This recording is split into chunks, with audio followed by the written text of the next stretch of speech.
수긍이 뭐예요? 수긍. 우리 이성은 학생, 수긍이 뭡니까? 몰라요. 네, 그렇죠. 수긍하다라는 것은 빨리 인정하는. 맞았어요? 예, 박수. 네, 수긍이라고 하는 것은 그 사람의 말에, 그 사람의 어떤 뜻에 옳다고 인정하는 거예요.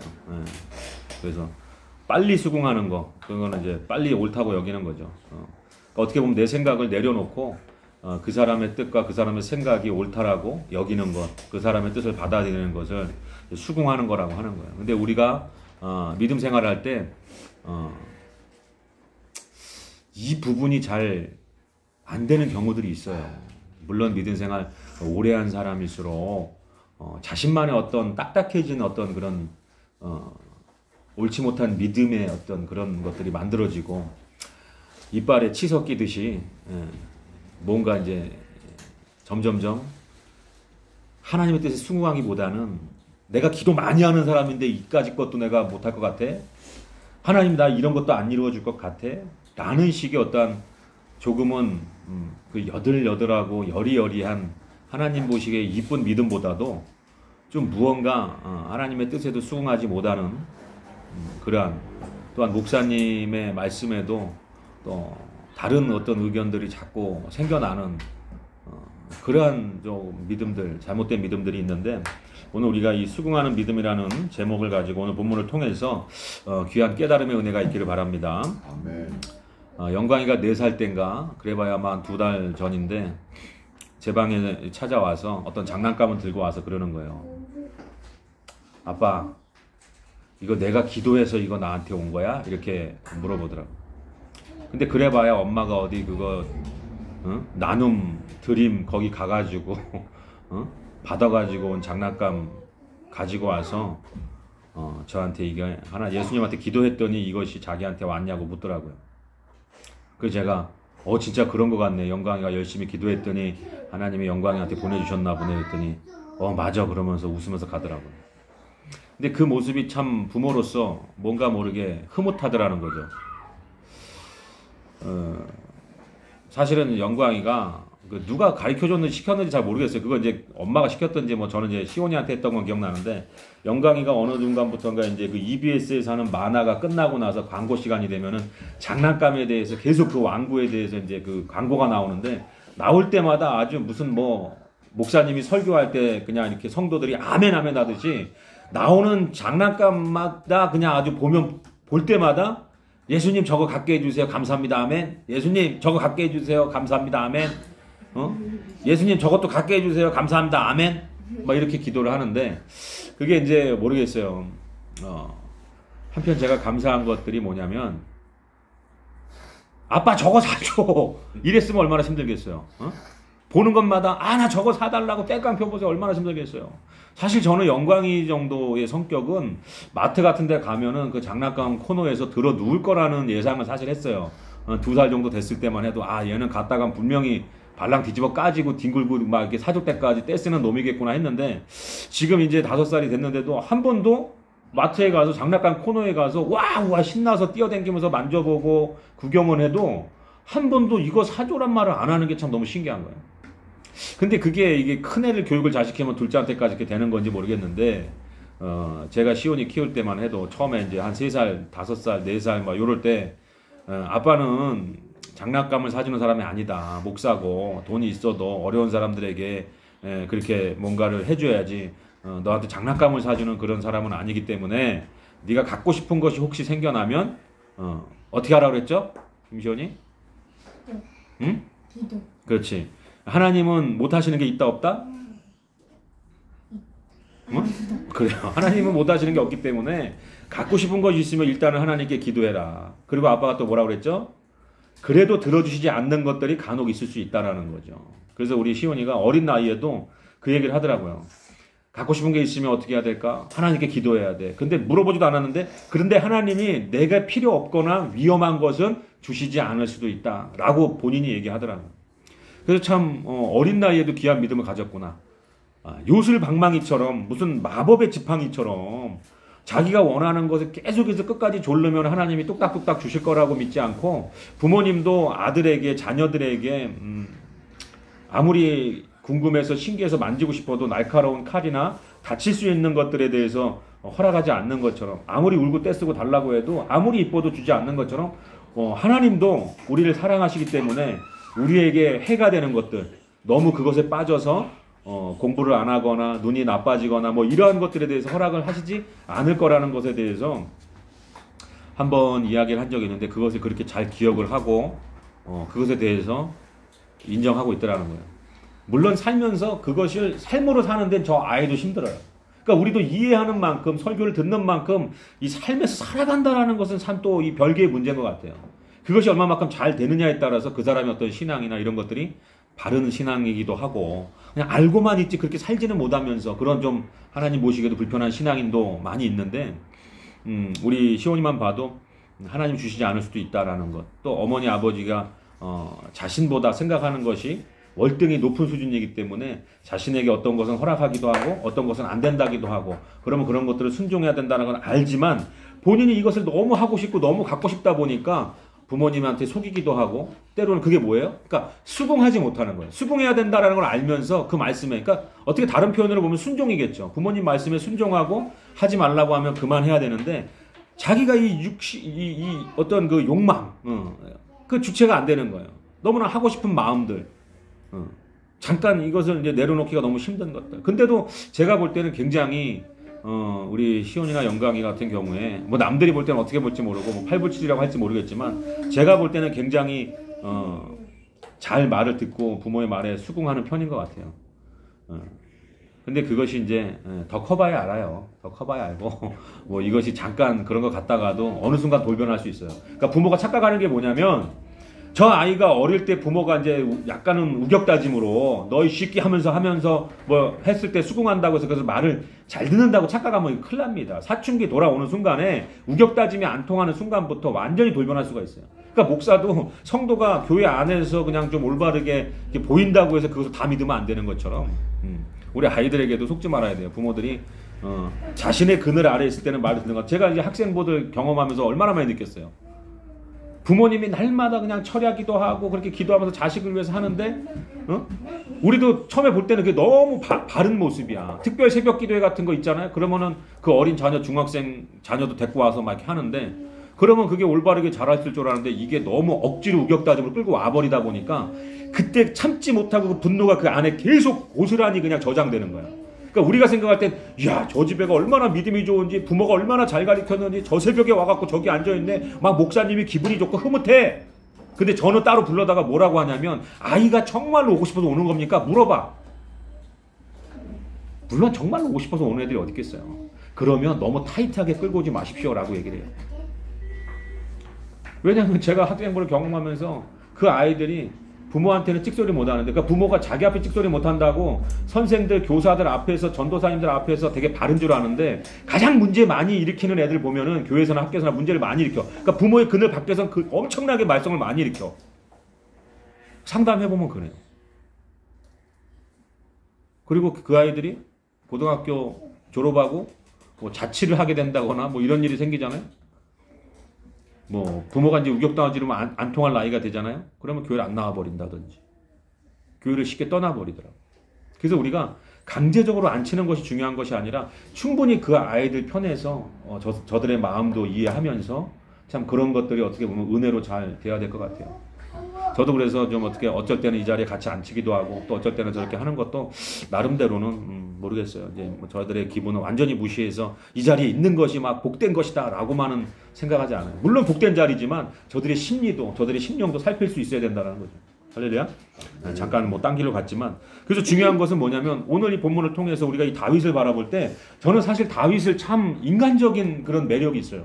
스스로 그 다윗의 어떤 그런 시편이라든지 이러한 성경을 보면서 다윗의 일대기를 보면서 참 그 사람의 영성, 그러나 때로는 하나님 앞에 범죄하고 또 하나님의 범죄한 것을 자기 스스로 깨닫고 그 정말로 참회하고 그 침상이 젖어서 곰팡이가 날 정도로 하나님 앞에 그 눈물로 밤을 새는 그 심령을 참 인간적으로 굉장히 깊이 있게 공감되어지고 그러한 것들이 참 대단한 영성가이구나라는 것들 깨달으면서 많은 감동들을 받고 있는데 오늘 제가 이 본문에서도 굉장히 멋있다라고 느끼는 것, 감동되어지는 것들이 뭐냐면 이 본문에서처럼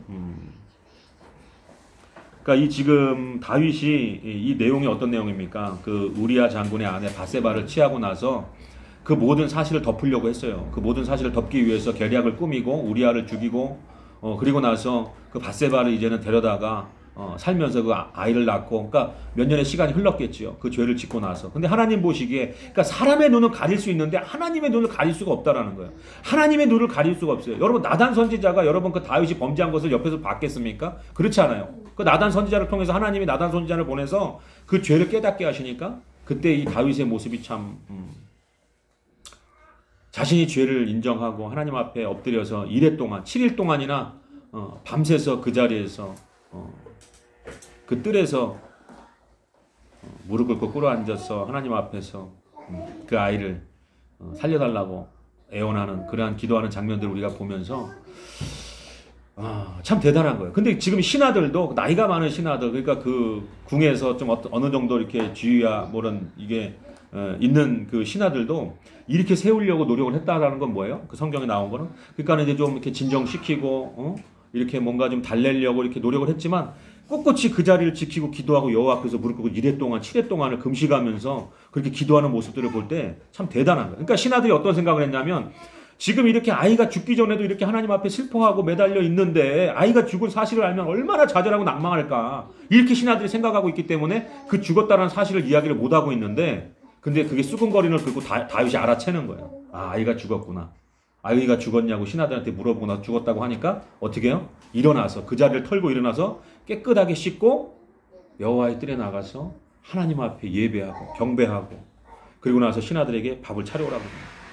식사 준비하라고 그러고 밥을 먹는 거예요. 그러니까 신하들, 인간적인 사람들의 어떤 그런 눈으로 볼 때는 도저히 이해가 안 가는 거예요. 우리도 이 성경으로 많이 접하다 보니까 그렇지, 실질적으로 한번 생각해 보세요.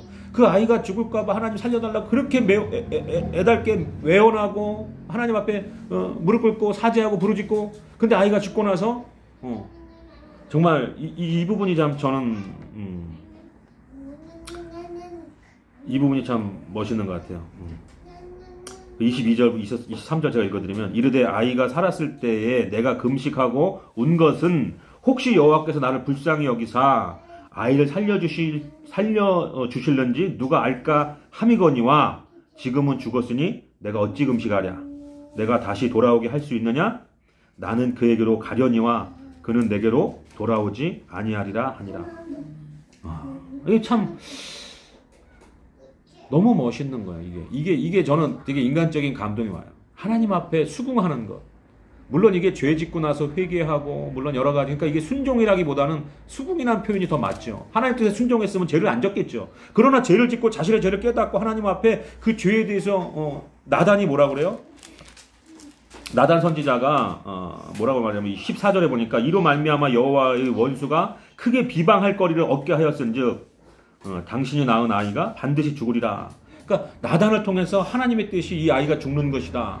그 다윗의 죄를 통해서, 그 사건을 통해서 이 아이가 죽게 되는 것이 하나님의 뜻이라는 것을 이미 알고 있어요. 이 아이가 죽을 것이라는 걸 알고 있지만, 그럼에도 불구하고 그 하나님의 그 인자하심 앞에, 그 하나님 앞에 자신을 불쌍히 여겨달라는 그 마음으로 매달리잖아요. 근데 매달렸는데 하나님이 다윗의 뜻대로 그 아이를 살려주지 않고 하나님이 정하신 대로 그 아이를 데려가 버리시는 거예요. 여러분, 그때 그러한 상황 가운데 우리가 하나님 앞에 수긍할 수 있겠느냐라는 거예요. 아마 많은 사람들이 이러한 어려움을 겪게 되면 그렇게 자신이 기도하고 매달렸던 것들이 이루어지지 않았을 때 그 상실감을 통해서 교회를 오히려 떠나는 사람들이 참 많더라는 거예요. 저도 기도 부탁하고 같이 기도하고 있는 어떤 집사님 보면 그 가족 가운데 그런 아픔, 그런 질병을 통해서 병원에서는 이미 다 포기하고 오히려 이제 생을 마감할 준비를 하라고 하는데, 정말 하나님이 이렇게 고쳐주실 것 같기도 하고 하면서 그렇게 기도하면서 그 오랜 시간 2, 3년을 지나는 동안에 너무너무 이 신앙적으로 이것이 하나님이 또 하나님 믿고 있는데 살려주실 것이라는 걸 믿고 기도하는데 너무 힘든 거예요. 그러니까 저도 같이 기도하는 데 있어서 굉장히 참 어렵더라고요. 그러니까 이제 뭐가 어렵냐, 뭐 기도하는 게 어렵다라는 게 아니라 그 사람의 마음이 헤아려지니까 얼마나 힘들까 하는 그 생각 가운데, 근데 제가 이 본문이 떠올라서 이 본문을 이렇게 해서 카톡으로 보내줬어요. 우리가 하나님의 뜻은 알 수 없다. 그때가 되면 우리가 하나님 뜻에 수긍한 게 되겠지만 지금은 우리가 어떠한 것이 옳은 것이다라고 정하고 그것을 기도하는 것이 아니라 하나님 앞에 우리를 긍휼히 여겨달라고 하나님 될 수만 있으면 살려달라고 기도하는 것이 옳다. 그러나 어떠한 우리가 돌이킬 수 없는 어떤 그 때가 됐을 때 정말로 우리가 원치 않은 결과를 맞닥뜨렸을 때 그때는 우리가 하나님 앞에 수긍하면 된다. 뭐 이렇게 격려하고 했지만 그게 얼마나 큰 격려가 됐겠어요. 본인한테는 얼마나 힘들고 어려운 고비를 넘어가고 있는 그 사람들에게는. 그러나 그래서 오늘 우리 본문을 보면서 이 수긍한다라는 것이 하나님이 우리가 원하는 것들을 꼭 이루어, 그러니까 올바른 믿음이 참 필요한데 이 올바른 믿음이라고 하는 게 예를 들면 그런 거. 이성은이가 어떤 남자를 사랑을 하는데 그 남자랑 예를 들면은 만나기로 했단 말이에요. 근데 그 사랑이 그 사람을 믿는다라고 하는 것이 그 사람이 그 약속 시간을 어기지 않을 것을 믿는 것도 중요한 믿음이에요. 그렇죠? 그 사람이 날 사랑하니까 이 약속을 어기지 않을 것이다. 이 시간을 지킬 것이다. 그거를 기대하는 것은 굉장히 어떻게 보면은 좋은 믿음일 수 있어요. 근데 더 올바른 믿음은 뭐냐면 늦더라도 어떻게 해요? 그 사람을 믿는 것이 오히려 더 올바른 믿음인 거죠. 그 시간이 어겼더라도 그 사람의 상황에 따라서 그 사람이 어떠한 일이 있을 것이다. 물론 맨날 약속 어기는 이런 사람을 얘기하는 것이 아니라 그 사람이 정말로 믿고 의지한다면은 그 사람이 어떤 것을 내게 만족을 줄 만한 일을 할 것이다 라는 것을 믿는 것이 아니라 그 사람의 상황을 믿는 것입니다. 그게 무슨 내용인지 무슨 말인지 여러분 이해가 되실 줄 믿습니다. 네. 그러니까 믿는다라는 것은 내가 기도하는 것이 반드시 이루어질 것이라는 걸 믿는 거는 그건 옳은 신앙이 아니에요. 오히려 더 그것이 올무가 돼가지고 그것이 이루어지지 않았을 때 하나님을 떠나게 되거나 하나님을 원망하거나 그런 신앙의 뺑뺑이를 돌게끔 된다라는 거예요. 그러나 우리가 믿는 대상은 어떠한 일, 어떠한 사건, 어떠한 결과물이 아니라 온전하신 그 하나님을 믿는 거예요. 그러니까 오늘 이 본문에서도 이 아이가 왜 죽어야 할까? 우리가 인간적인 생각으로는 참 이해하기가 힘들지 않겠어요? 다윗이 죄를 졌는데 이 어린아이가 물론 죄가 없다는 건 아니죠. 원죄는 있죠. 누구에게나. 그러니까 우리는 우리의 인간적인 생각으로는 참 이게 이해가 잘 안 되는 부분인 거예요. 근데 어떠한 분들은 이것을 억지로 이해시키려고 설교하는 거 어떻게 보면은 이렇게 또 설교하는 분도 있더라고요. 그러니까 이 아이가 어떻게 보면은 불륜, 강간을 통해서 태어났는데 이 아이의 인생이 나단을 통해서 하나님의 종을 통해서 이미 그 주변에 이제 그 같이 있었던 신하들을 통해서 알려졌을 텐데 이 아이가 태어나서 자라는 동안에 손가락질 받을 걸 생각하면 그것 또한 하나님의 은혜가 아니었겠느냐. 이 아이가 어릴 때 하나님이 부르신 것도. 근데 이거는 너무나 어떻게 보면 인본적인 억지 해석이라고 저는 생각을 해요. 그러니까 이게 왜 억지 해석이냐면 이 해석이 맞을 수도 있어. 그러나 우리가 더 건강한 올바른 해석은 뭐냐면 해석보다는 하나님을 신뢰하는 쪽으로 나가야 되는 거예요. 그러니까 우리가 이 제한적인 존재이기 때문에 우리는 유한한 사람들이기 때문에 그 무한하신 하나님의 그 가능성, 하나님의 그 섭리를 우리가 다 이해할 수 없다라는 것을 고백하는 믿음이 오히려 더 건강하고 올바른 믿음일 수 있다라는 거예요. 그러니까 하나님의 뜻을 우리는 다 알 수가 없어요.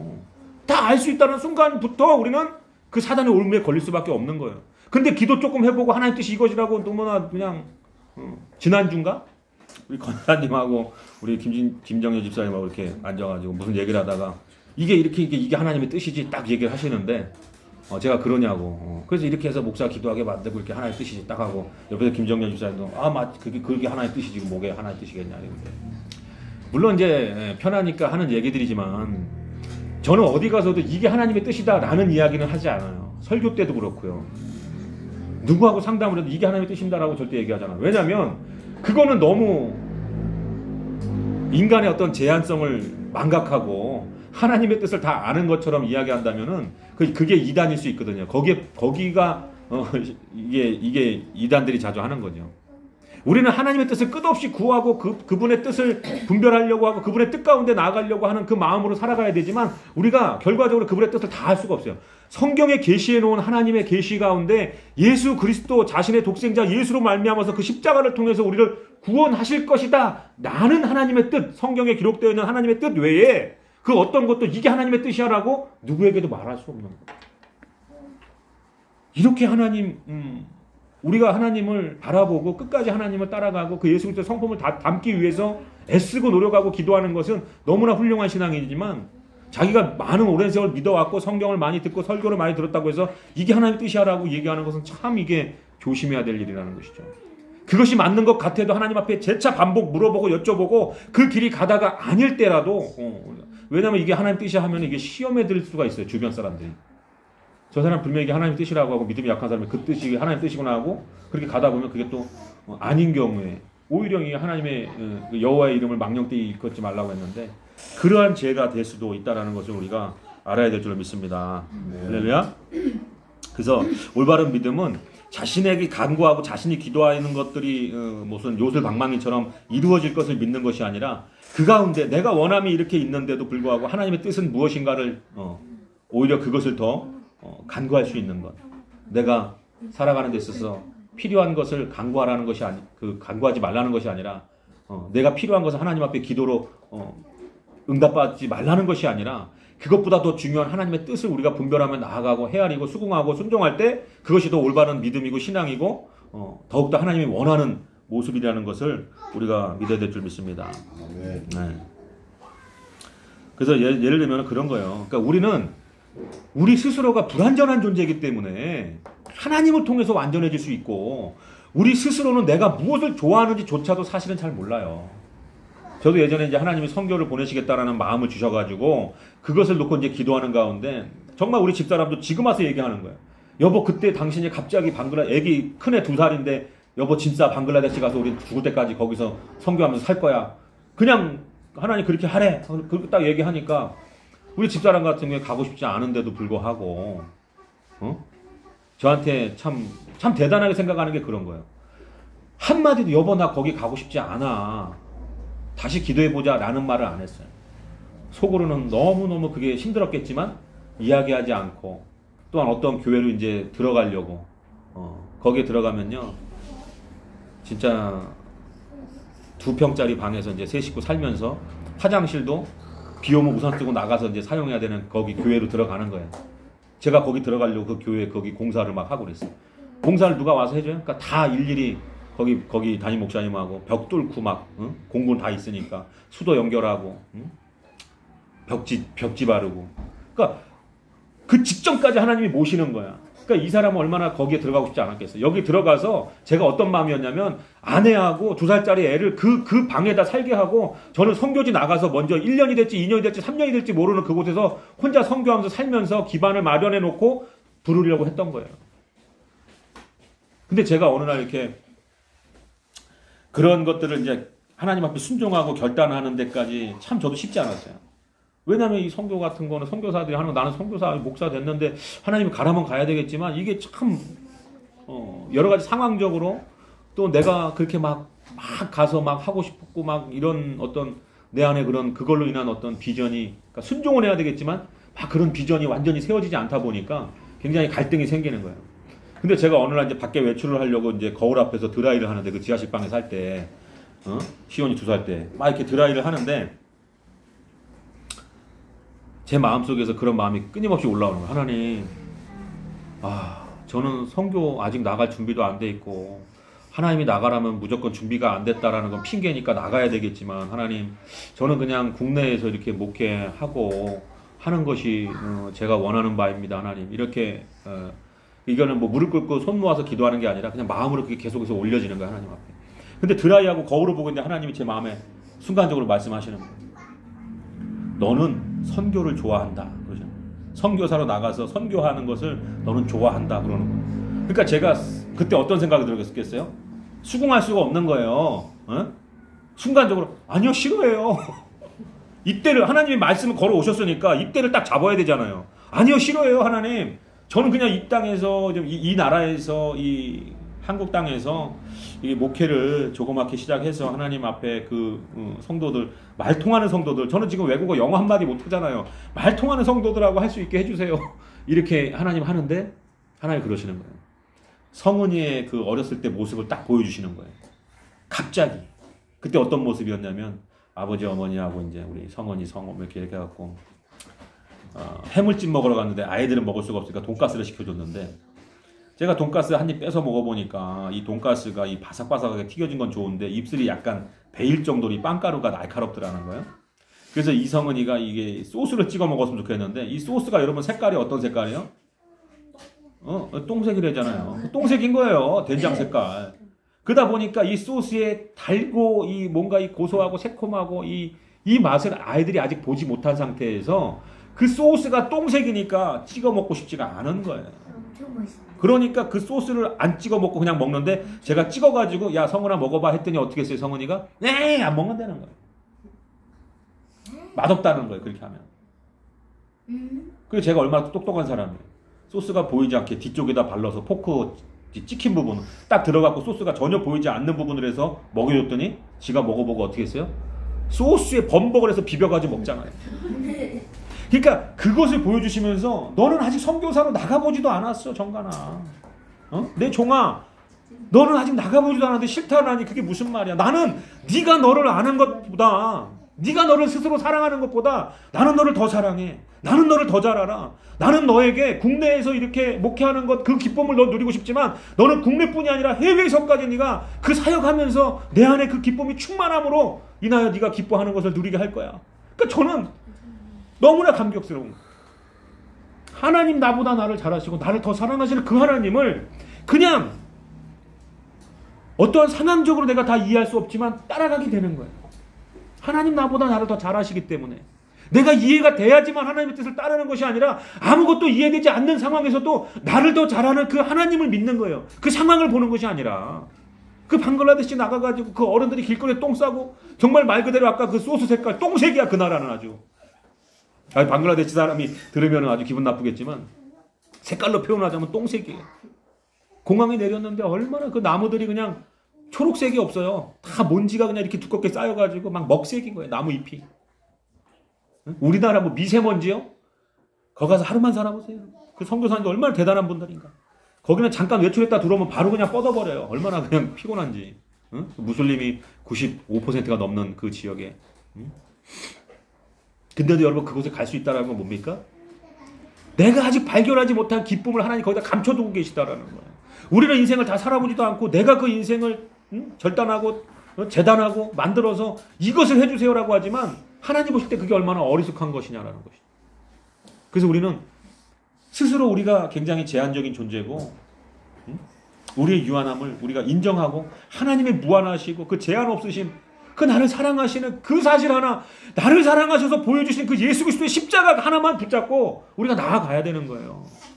그냥 어떤 것 이루어주기 바라고 어떤 것 내가 원하는 곳에서 하나님 살게 해주시고 내가 원하는 직장에서 내가 원하는 것을 들어줘야 하나님이 아니라 나보다 나를 더 잘 알고 사랑하시는 그 하나님이 나를 고난 가운데 어려운 환경 가운데 몰아넣으신다고 하더라도 그것을 두려워하지 말아야 되는 믿음을 가져야 되는 거예요. 네. 우리가 내 것을 주장하는 것이 아니라 하나님 뜻에 순종하고 수긍할 수 있는 믿음으로 발전되어야 될 줄 믿습니다. 네. 여러분 우리가 여러분들이 사는 삶 가운데서 인생 가운데서 여러 가지 참 수긍할 수 없는 것들 하나님 도대체 왜 이렇게 하시는가 이에 대한 질문들을 우리가 할 수가 있어요. 근데 그때 우리가 무엇을 바라봐야 되는 줄 아십니까? 다른 거 없어요. 상황을 바라봐서는 안 되는 거예요. 오직 완전하신 하나님 나보다 나를 더 잘하시고 정말 나의 머리털까지 세신바 되시는 그 하나님 나의 침 삼키는 그 순간마저 나를 놓지 않으시는 그 하나님을 우리가 바라봐야 될 줄 믿습니다. 여러분 오늘 이 본문에서 보면요 이 복음이 있어요. 여기 안에 이게 우리가 구속자적인 어떤 관점으로 보면 여기에 보면은 여러분 우리가 생각할 때 우리 관점에서 이 죄 없는 아이가 물론 언제 있습니다. 그러나 이 죄 없는 아이가 태어나서 뭐 큰 죄를 짓지 않았는데도 불구하고 다윗 그 아버지의 죄 때문에 이 죽는 모습을 볼 때 우리가 예수를 떠올릴 수 있는 거예요. 그러니까 우리 편에서 인간적인 측면에서 볼 때 그 다윗이 죄 졌는데 이 죄 없는 아이, 이 불쌍한 아이가 왜 죽습니까라고 그리고 그 다윗도 여러분 그 아이의 죽음 때문에 그렇게 이랫동안 힘들어하고 하나님 앞에 그 무릎 꿇고 기도하는 그 모습을 볼 때 하나님 편에서 한번 생각해 보세요. 우리를 대신해서 죽으시는 하나님이 이게 여러분 우리 생각에 합당한 거냐는 우리가 복음을 너무 가볍게 알고 있어요. 그냥 날 위해 죽으신 십자가를 바라봐도 눈물 없이 바라볼 수 있다는 것은 그만큼 그 복음이 우리한테 너무 가벼운 게 돼버리는 거예요. 그냥 예수님 날 구원하기 위해 죽었어. 여러분 그게 눈물이 안 납니까? 그게 인생 가운데 그 최고의 가치가 아닐 수 있어요? 내가 잘 먹고 잘 사는 것이 최고의 가치고 내 명예와 권력과 이런 부와 명예를 키워나가는 것이 어떻게 그것이 그 십자가의 그 예수 그리스도의 죽으심보다 더 나은 게 될 수가 있냐라는 거예요. 하나님 편에서 생각해 보세요. 우리같이 하나님을 떠난 죄인들 나 잘 먹고 나 그냥 그 음욕 탐욕 거기에 물들어서 생각한 교회를 다니면서도 생각하는 것은 모든 죄 짓는 것들에 빠져서 그냥 그것을 교회 안에서 멀쩡한 척하고 남의 여자 힐끔힐끔 쳐다보면서 이상한 상상하고 그러한 죄인들 우리들 끝까지 사랑의 품으로 안아주시고 그 십자가로 구속하신 그 하나님의 죄 없으신 예수 그리스도 하나님의 독생자 외아들을 그 십자가에서 철저하게 여러분 이 십자가에서 그 죽음의 고통만 생각하면 안 돼요. 죄 없으신 예수 그리스도가 우리의 죄를 그 영적인 여러분 우리가 부모한테 싫은 말 한마디만 해도 그게 밤에 잠을 못 잘 정도로 그 죄 때문에 괴로운데 예수 그리스도 온 인류의 죄를 덮어주실 그 순간에 하나님으로부터 완전히 버림받은 그 순간 여러분 그 말씀이 육신이 된 것처럼 하나님과 한 번도 알파와 오메가 되신 그 하나님과 한 번도 떨어져 본 적이 없고 한 번도 그 교류가 하나님의 그 복된 그 사랑의 관계 그 관계가 끊어진 적이 없는데 그 예수님이 겟세마네 동산에서 그 기도하실 때 그렇게 기도하신 것은 그 십자가의 인간적인 고난 그 육체적인 고난만이 아니라 그 모든 인류의 죄가 자신에게 덮어질 것을 생각하시고 그 죄 가운데 있을 때 하나님이 그 예수의 손을 붙잡아주지 않고 우리가 버림받고 우리가 십자가에 내팽겨쳐져야 되는 우리가 아니라 하나님 우리 죄인데 우리를 사랑하셔서 예수 그리스도 그 하나님의 그 아들을 그 생명을 거기서 피 흘리시게 하시면서 하나님의 과 단절되는 거예요. 하나님 나의 하나님 어쩌여 나를 버리시나이까. 이것이 그냥 여러분 그냥 이 독백이 아닌 거예요. 그 순간 그 철저히 하나님으로부터 버림받으신 그 예수 그리스도의 고백이라는 거예요. 우리가 버림받아야 되는데 여러분이 오늘 이 죽음을 보면 어찌 보면 이 아이의 죽음이 그 예수 그리스도의 죽음 우리를 위해서 죽으신 그 하나님의 죽으심하고 너무나 닮아 있는 거예요. 다윗을 살리기 위해서 다윗이 죽어야 될 죄를 졌는데 율법으로 치면 지금 다윗이 죽어야 되는데 어찌 보면 그 아들이 대속의 죽음을 하는 거예요. 또한 그뿐만이 아니라 오늘 이랫동안 그 다윗이 하나님 앞에 무릎 꿇고서는 기도하는 그 모습을 볼 때에 우리가 그 대속의 죽음을 놓고 괴로워하고 있는 이 다윗을 볼 때 예수 그리스도의 모습이 거기서 또 보이는 거예요. 겟세마네 동산에서 주님 하실 수 있거든 이 잔을 내게서 옮겨주시옵소서. 너무나 이것이 힘든 거예요. 그러니까 핏방울, 이 땀방울이 핏방울이 될 정도로 하나님 앞에 기도하시고 엎드려 기도하는 그 모습이 오늘 이 다윗의 모습을 통해서 보여지는 것이죠. 그 대속의 죽음 앞에서 괴로워하는 모습, 아파하는 모습, 하나님 앞에 엎드려 있는 그 모습을 볼 때 예수님이 겟세마네 동산에서 그 십자가를 앞두시고 십자가 사건을 앞두시고 우리를 위해 대속의 죽음을 앞두시고 그 눈물을 흘리시면서 기도하셨던 그 땀 흘려서 그 핏방울이 될 정도로 그렇게 우리를 위해 기도하셨던 그 예수님이 보인다라는 것이. 그뿐만 아니라 결정적으로 우리가 14절을 보면은 이 일로 말미암아 여호와의 원수가 크게 비방할 거리를 얻게 하였은즉 당신의 낳은 아이가 반드시 죽으리라. 저는 이게 구속사적인 의미를 볼 때 이게 복음이라고 생각하는 거예요. 자 보세요 여러분 여호와의 원수. 자 다윗이 지금 바세바 바세바를 취해서 아이를 낳는데 그 사건이 여러분 인간적인 눈으로 보면요 대수롭지 않은 일이에요. 왕의 말 한마디가 이 당시에는 지금 민주주의도 아니고 이런 왕권이 지금 세워져 있는 이런 나라에서 그 왕이 누구의 아내 한 명 정도 이렇게 그냥 자신이 실수로라든지 뭘로든지 이렇게 할 수 있는 것 여러분 여기서 다 이 세상적 인간적인 시선으로 다 묵인될 수 있는 거예요. 근데 하나님의 눈이 그렇지 않다라는 거예요. 이 죄를 관가할 수 없다라는 거예요. 특히 하나님은 이 권력을 가진 자들이 이 약자를 그렇게 하는 것들, 짓밟는 것들 하나님 정말 싫어하는 거예요. 강포한 것들. 그 권력을 이용해서 자신의 가진 지위와 어떤 그런 부와 그런 것들을 이용해서 반드시 저주받을 수밖에 없는 것들이에요. 그래서 오늘 이 14절을 보면 사실 이 다윗이 지은 이 죄로 인해서 여호와의 원수로 크게 비방할 거를 얻게 하였다라는 것은 뭐냐면 사실 그런 거예요. 하나님 우리를 사랑하시기 때문에 우리의 죄를 그냥 묵인하고 우리의 죄를 벌하지 않고 우리를 끝까지 그냥 사랑으로만 우리를 보살핀다면 사단이 여호와의 원수 사단이 어떻게 하겠어요? 할 말이 생긴다라는 거예요. 응? 우리도 죄짓고 그렇게 버림받았는데 하나님이 사랑하는 저 사람들도 하나님을 떠나서 저렇게 우리와 마찬가지로 우리 사단 자신들 입장처럼 버림받고 멸망해야 될 저들을 하나님 어찌 저렇게 편애하시고 이뻐할 수 있습니까? 원수의 조롱거리가 될 수밖에 없는 거예요. 그 아이가 살아있으면.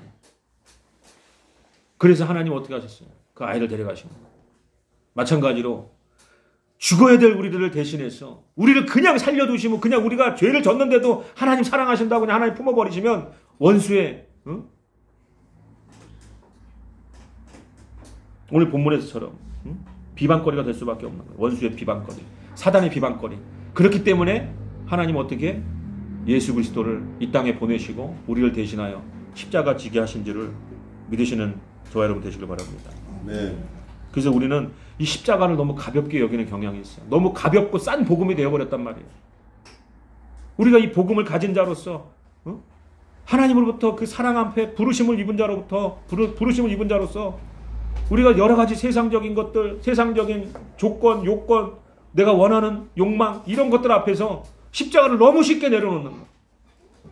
지금 여러분 이 사건을 보세요. 다윗이 이 죄를 짓고 누군가는 죽어야 될 수밖에 없는 그 상황에서 그 아이를 취하시는 그 하나님을 볼 때 우리가 인간적인 시선으로 도저히 하나님께 너무 잔인한 거 아닙니까? 라고 생각할 수 있지만 오히려 역으로 역지사지라고 하지 않습니까? 하나님의 입장에서 볼 때 우리를 사랑하사 자신의 독생자 외아들을 십자가에 못 박을 수밖에 없는 그 하나님의 그 은혜를 우리가 바라볼 때에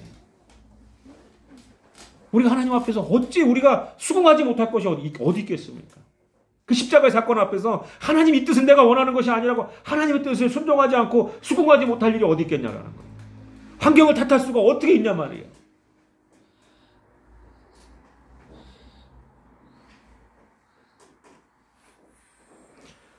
그래서 우리는 오늘 이 본문의 말씀을 통해서 하나님이 얼마나 우리를 사랑하시는지를 우리가 이 말도 안 될 것 같은 인간적인 시선 말도 안 될 것 같은 이러한 일들이 벌어지는 것을 보면서 이거 왜 이렇게 이게 아니라 역지사지로 하나님 입장에서 우리를 볼 때 말도 안 되는 그 바보 같은 사랑으로 인하여서 아들 예수를 희생하시면서까지 살리신 우리라는 것을 우리가 여러분들의 자존감은 뭡니까? 돈 많은 게 자존감이에요? 남보다 좋은 차 타는 게 자존감입니까? 그런 거 다 필요 없어요. 하나님이 나를 사랑하셔서 아들 예수를 희생하셨다라는 그 하나님의 자녀된 그 자존감이 오늘 우리가 이 땅 가운데 없이 살아도 당당할 수 있는 것이고 그 복음을 붙잡고 사는 그 인생 가운데 반드시 하나님의 역사가 나타나고 드러나고 하나님께 영광되어지는 삶이 되는 거예요. 잘 살아야 영광이 아니고 못 살아도 하나님 뜻대로 수긍하며 사는 그 인생 가운데 하나님 역사하시는 할렐루야. 아멘. 그래서 오늘 마지막으로 그 25절에 보니까 하나님의 사랑이 다시 한번 이 버림받을 수밖에 없는 이러한 일들을 저지르고 이러한 상황 가운데 있는 다윗과 이 바세바에게 또다시 아들을 허락하시고 다윗과 바세바가 이제 이름을 솔로몬이라고 했는데 나단이 와서 나단 선지자가 하나님이 나단 선지자를 보내서 25절에 뭐라고 하죠? 그 솔로몬을 가리켜서 그의 이름을 여디디아라 하시니 이는 여호와께서 사랑하셨기 때문이다. 여러분 이런 사랑을 어떻게 할 수 있겠어요? 반역하고 아주 죄지어가지고 죄값으로 그 아이를 하나님 거두셨는데 그 다음에 태어나는 그 아이를 하나님께서 사랑하셨다는 우리가 지금 이 사랑을 받고 있는 거예요. 예수 그리스도가 죽으시고 우리를 위해 죽으시고 저주받아야 될 우리들이 여디디야 하나님이 사랑하심이라. 이게 어찌 보면 이 솔로몬의 이름이 아니라 우리들의 이름으로 하나님 주신 이름인 줄 믿으시기 바랍니다. 이렇게 죄 지었는데도 불구하고 예수 그리스도의 그 속량하심으로 말미암아서 우리가 하나님의 사랑을 입는 거예요. 그래서 왜 이 아이를 하나님 죽이셨나 뭐 이런 것들이 아니라 이 하나님이 그 다음에 태어난 그 자녀를 여호와 하나님께서 나단을 통해서 하나님이 그 아이를 사랑한다고. 그래서 여러분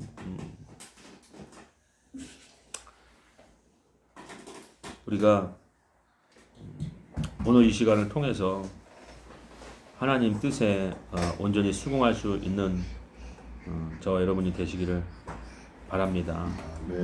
그래서 우리가 믿어야 될 것은 어떠한 내가 원하는 상황을 이루어 주실 것에 대한 어떤 그런 막연한 바램보다도 하나님 그분이 자체가 우리에게 소망이 되시고 빛이 되시고 우리가 붙들어야 될 완전함인 것을 믿고 나아가시는 저와 여러분 되시기를 바랍니다. 설교하다 보니까 제가 정말로 이게 이 부분을 놓치고 싶지 않았던 부분이 있었는데 갑자기 이게 사라져 버렸어요. 근데 그것을 뭐 또 기억해낼 테니까 여러분 기다려 보세요 하고서 한 10분 동안 또 이러고 있을 수 없잖아요. 그러니까 다음에 또 우리가 나누기로 하고 오늘 이제 말씀을 마치는데 여러분 오늘 이 본문에서 또 놓치지 말아야 될 것은 반드시 하나님은 우리의 죄를 용서하시고 우리를 구원하시지만 이 땅에서 지었던 죄 보응하시는 하나님이라는 것을 우리가 확실히 명확하게 우리 삶 가운데 새기고 살아야 될 줄 믿습니다. 그래서 오늘 내가 살고 있는 이 결과는 반드시 어제의 과정과 원인이 있었기 때문에 생겨난 것이라는 것입니다. 하나님 앞에 복된 삶을 살았으면 복받는 것이고 하나님 앞에 그릇된 삶을 살았다면 그 결과가 반드시 그 삶에 나타나는 것이라는 것입니다.